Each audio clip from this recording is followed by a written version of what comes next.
spirit of this revolution is not going away. This is the Ron Paul Liberty Report with Ron Paul, Daniel McAdams, and Chris Rossini. We are all ambassadors of the Ron Paul doctrine, and it's so simple. Just tell the truth. An idea whose time has come cannot be stopped by any army or any government.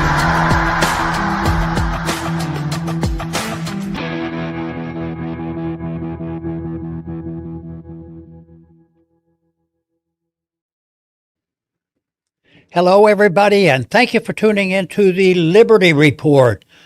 With us today, Daniel McAdams, our co-host. Daniel, good to see you this morning. Good morning, Dr. Paul. How are you doing this morning? Doing well. All right. Doing well. All righty. And, you know, we heard a speech once that we both thought was half decent, and I'm still in favor of this because once upon a time, seems like a long time ago, there was a big campaign in the United States, and one candidate was frustrated with too many wars. Yes. So he runs a very good political campaign, Yep. and he suggested with strength it was to be determined that he wants to have a foreign policy where you stop wars and you don't start any new ones. Sounds good. And that was just a couple years ago. It was. So we've had a little bit of time. If my arithmetic is right, maybe almost like 6 years, we've had an opportunity to have that individual who happens to be now the president.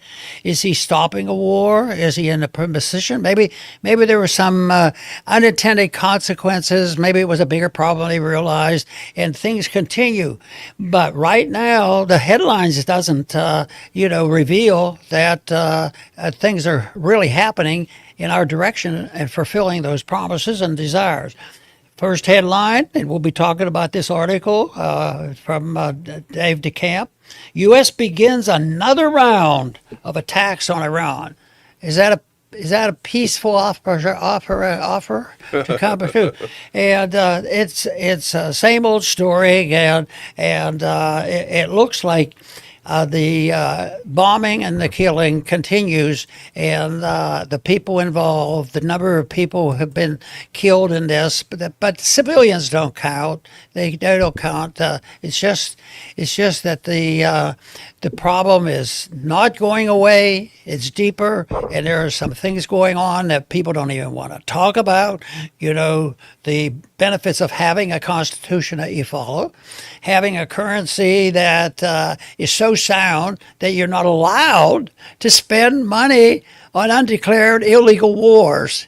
But those things have been ignored because if they weren't ignored, guess what? There'd be a lot less wars, and a lot of wars would have to quit because they wouldn't have the money. And guess what? I believe would be safer. Yeah. There'd be better security, not worse security, by having a policy like that. But unfortunately, that isn't the case. And even in the last couple of days, it was stirring up under, a temporary peace treaty, or take a couple of days off. Don't shoot or kill anybody. But it's still going on. The American people are frustrated, but they haven't put it all together yet. Because the biggest complaint, if you just ask the American people, they say, my groceries cost too much, and I spend too much money filling up my gas tank. And they know there's something to do with the war, but not directly. And it just happens, Daniel, to have something to do with something we, especially myself, have talked about. It's the monetary system that permits so much of this. So a sound monetary system would be a good start. And it's really, if you're serious about stopping wars and don't start a new one. Yeah, absolutely. Well, as Dave wrote, and as it's all over, the U.S. started another large-scale bombing attack last night. There had been, a couple weeks now of kind of tit-for-tat skirmishes here and there.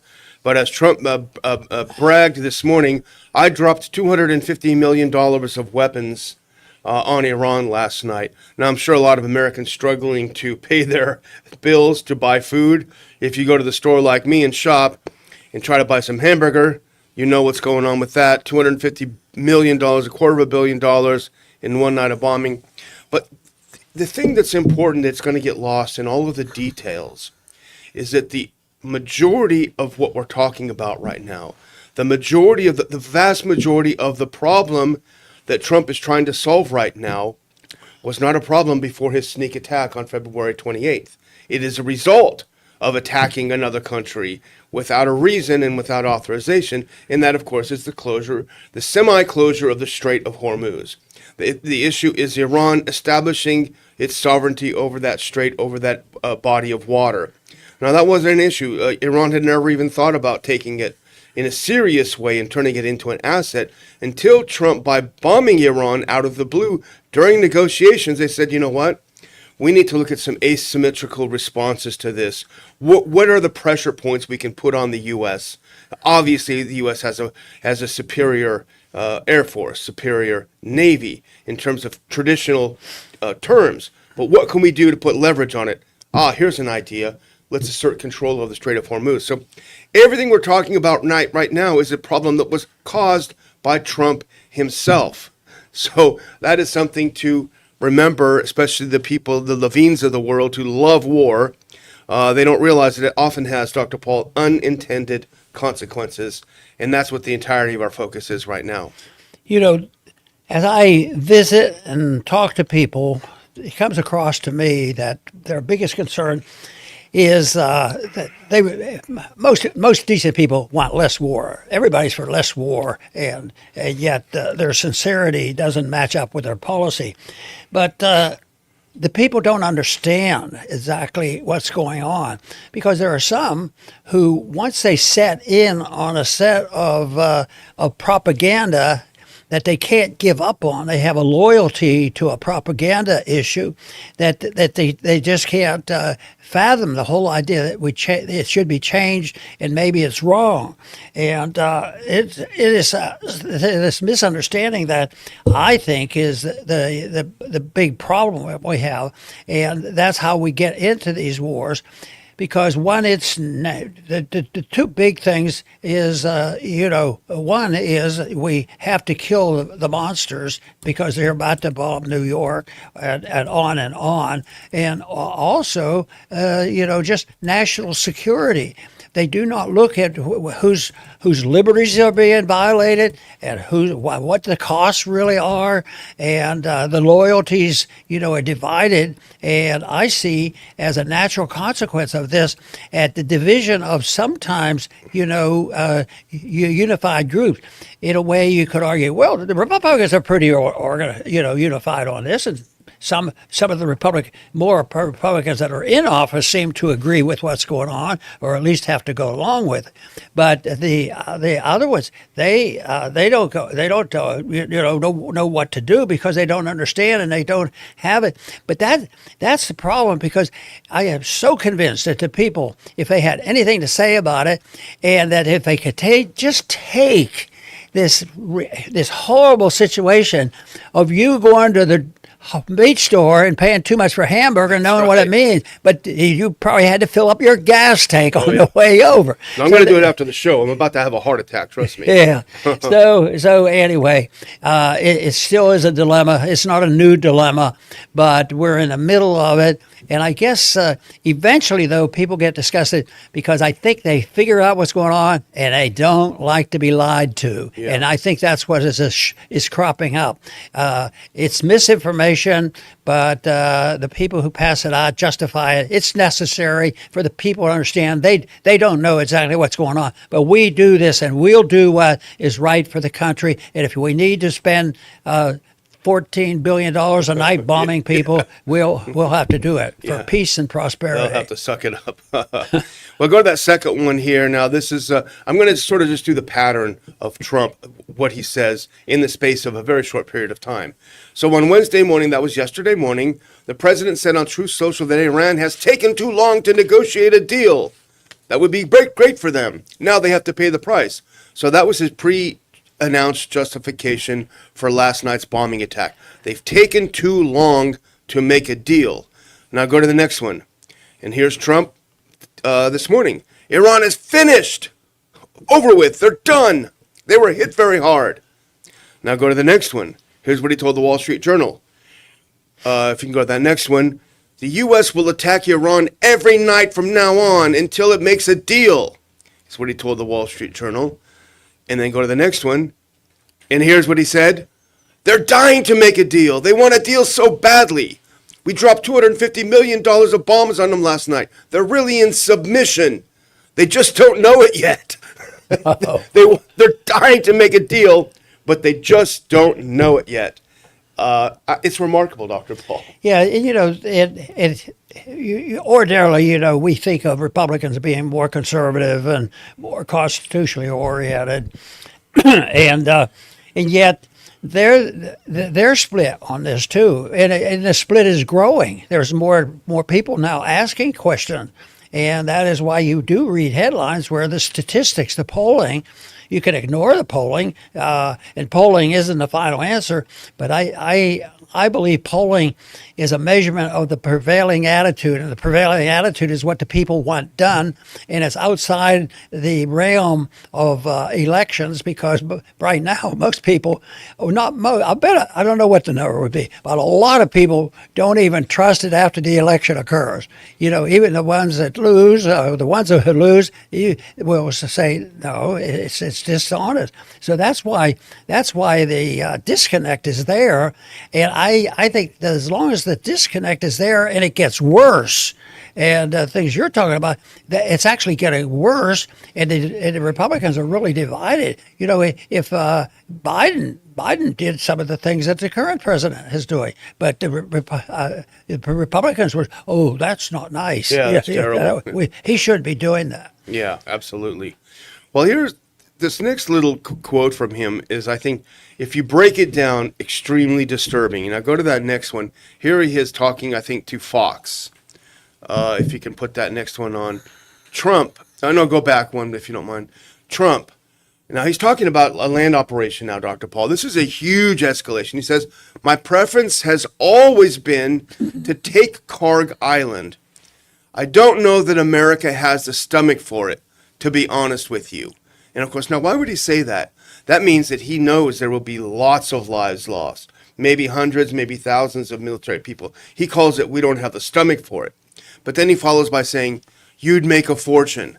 So when you think about that callous disregard for the lives of U.S. service members, yeah, we'd make a fortune on it, but America, they're so weak, they don't have the stomach for losing all the lives it would take. I think that is really repellent. Now go to the next one. Here's this post on Truth Social this morning about increasingly talking about ground operations. He said the U.S. will be hitting Iran, whose Navy, Air Force, radar, anti-aircraft, and other forms of defense, together with most of its offensive capability, are gone very hard tonight. That would be tonight. At some point in the not-too-distant future, we will be taking Karg Island and other oil infrastructure points and assume total control of their oil and gas markets, much like we have with Venezuela, which is working out brilliantly for both Venezuela and the United States of America. Thank you for your attention to this matter, President Donald J. Trump. He's still fantasizing that he can turn this disaster in Iran into a Venezuela-type success. And this really comes off as unhinged, but he's now saying again, we will take over everything, starting with Karg. Now, the whole problem with this war, Dr. Paul, is that the president was delusional and deluded into thinking that it would be easy. We just march in and take it. Well, I have a video here of President Trump making that same assertion. If you want to grab your earpiece, Dr. Paul, and listen in his own words. President Trump saying, again on Fox, talking about how easy it would be to take the entirety of Iran. Let's full screen that. More Don't bombing start it tonight. yet. It'll be, there we go. Go back. Okay.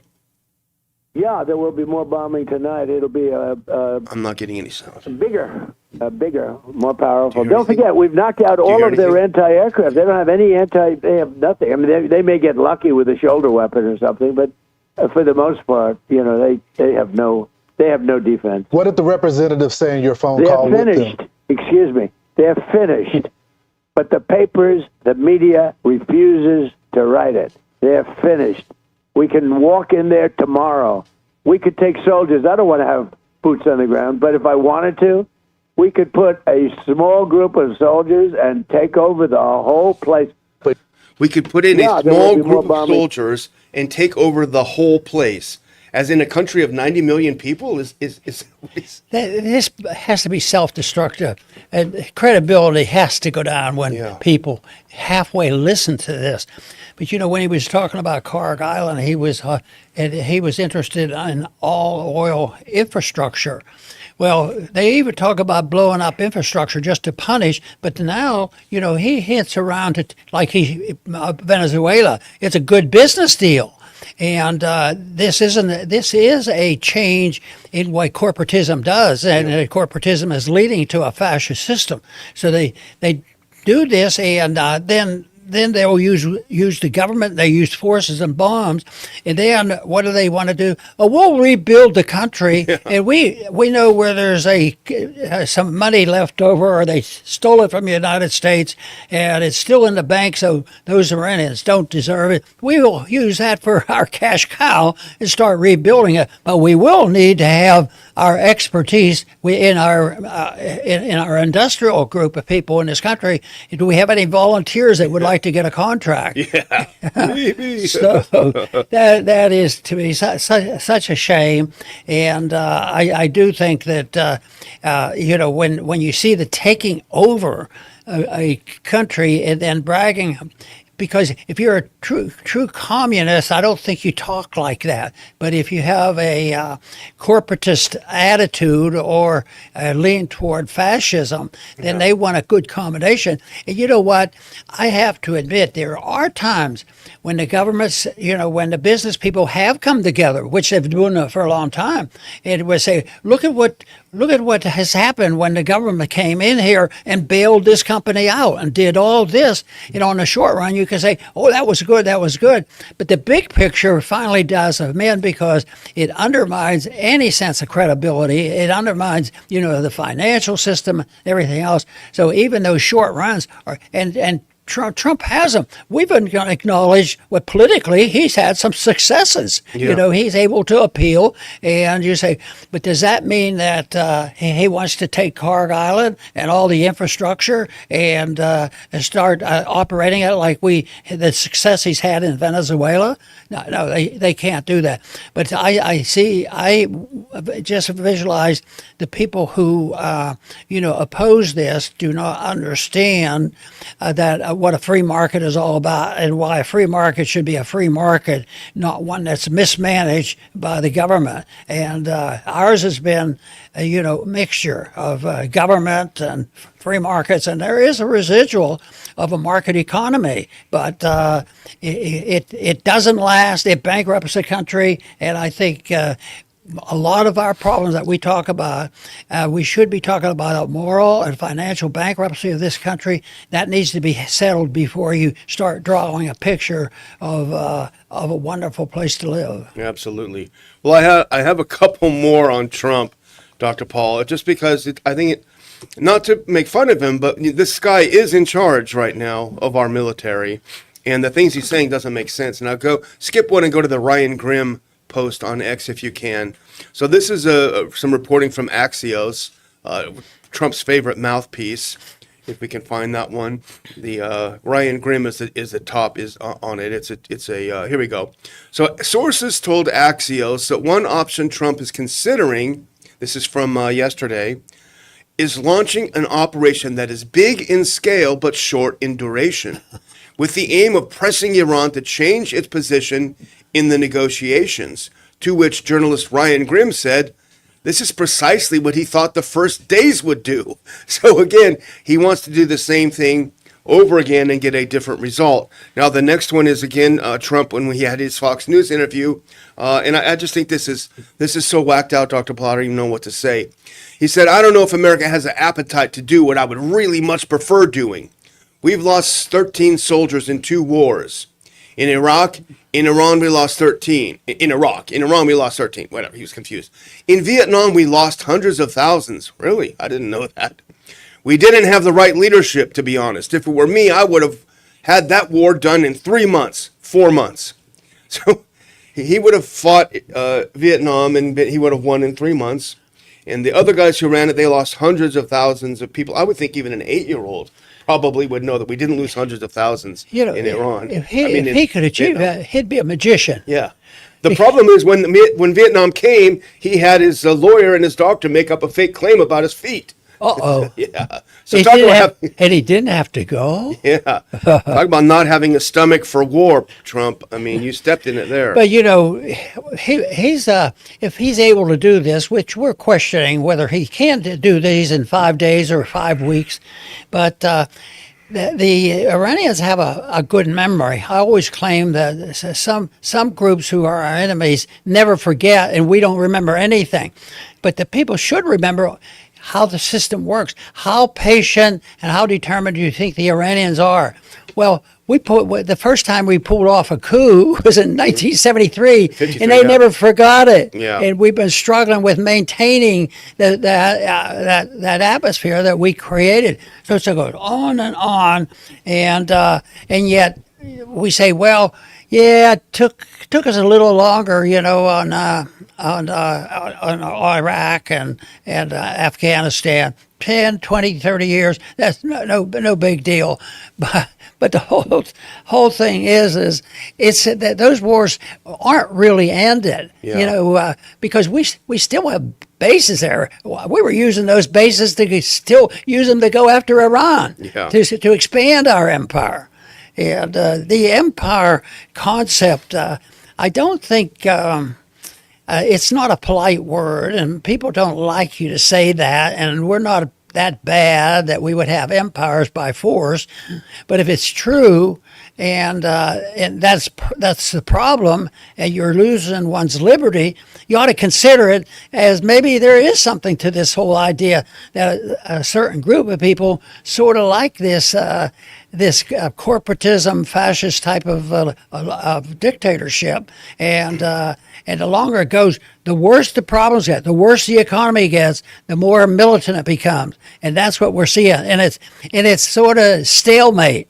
Because the enemy are sort of ganging up, even financially ganging up against the United States because of all the years that we have thrown our weight around and told everybody else what to do, some good, a lot bad. Yeah, absolutely. Well, I'm going to head toward a closeout of the show today, but I did want to do a follow-up, because you remember yesterday we talked about one of the many excuses for this increase in U.S. attacks on Iran, the escalation, is that Iran shot down an Apache helicopter, which, by the way, was operating in Iranian waters, in their territorial waters, but nevertheless. But then we had this strange story yesterday. You remember when Trump was on the phone with Fox News, he said, well, actually what happened is that a Shahed drone from Iran struck the helicopter and lodged itself between the two pilots. And it didn't explode, but it caused them to take the copter down into the water. So a Shahed drone lodged in between the two pilots in an Apache. Now, Apache's probably not a tiny helicopter. I'm not an expert, but my guess is it's not a huge helicopter. Now, go to that bonus clip if you can. And let's get an idea of what a Shahed drone actually looks like, if we can pull up that bonus clip, because this is supposedly what lodged in the cockpit, Dr. Paul, between the two pilots. They're saying a Shahed lodged itself between the two pilots. I'm not sure how a Shahed-sized object does this without obliterating the entire cockpit, and that the helicopter is even able to fly with the wreckage of something like this just under the rotor. So I don't know, Dr. Paul, that's an awfully big object to cozy up between two pilots in a helicopter. And I'm being slightly facetious, but this is Trump's fabulism. He makes up these stories that are so completely, they're easy to check too. It's easy to prove that what he said is completely wrong. So anyway, I just wanted to do that update, and I'm going to close up by thanking everyone for watching the show, and I'm going to turn it back over to you, Dr. Very good. And I want to close once again to thank our audience for tuning in and supporting the issue of personal liberty. And I want to also make one more statement about the monetary system. There is a headline out, The Great War Inflation Tax, and that's the war that they don't want to talk about, because once they put this all together, that the inflation tax, the affordability, everybody claims affordability is a big political issue. But are they connecting that with this foolishness of just persistently looking for a new country to take over? Until that happens, this thing is going to get worse. But I still want to be the optimist, because I think more and more people are waking up and seeing the benefits of what it might be like in a system where you promote peace and prosperity and personal liberty. Thank you for tuning in today. Please return to the Liberty Report soon.